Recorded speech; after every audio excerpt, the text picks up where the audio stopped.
करा बैठी ज़ारिया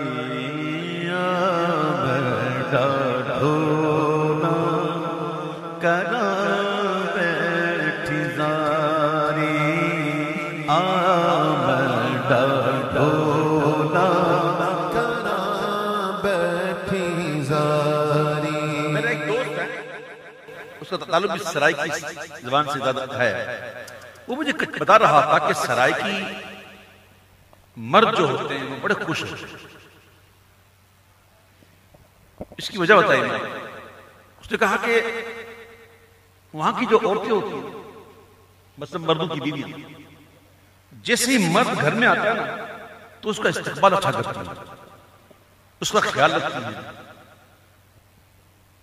उसके लिए खाना भी को तैयार, वो कोई शिकवा नहीं करती कि आज ये हो गया तो वो हो गया, तो उसने यूं कर दिया तो उसने यूं कर दिया।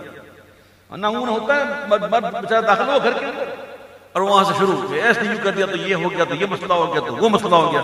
मतलब थका हुआ आता है, उधर ही घूम जाती है। यार मैं इतना पूरा दिन सर मार के घर आया हूं और घर आते ही मुझे ये तो मूड से हरा हो जाता है। ये होता है। मेरी बहनों को सोचना चाहिए।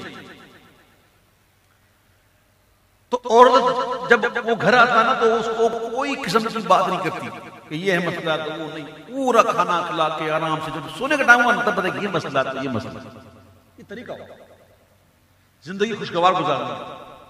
मर्द का काम होता है बाजार जाके कमाए, मेहनत मजदूरी करे, बच्चों के लिए।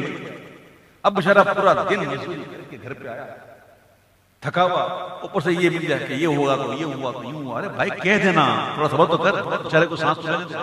अभी अभी आया बेचारा, उसको बोले खाने का पूछ, उसको जरा थका हुआ है, कुछ फ्रेश होने दे, उसको मुंह धोने दे। तो मुझे कहा कि सराय की औरतों के अंदर ये खूबियां होती हैं। ये मुझे इत्तेफाक से याद इसलिए आया कि मैं मैसेज देना चाहूंगा बहनों को।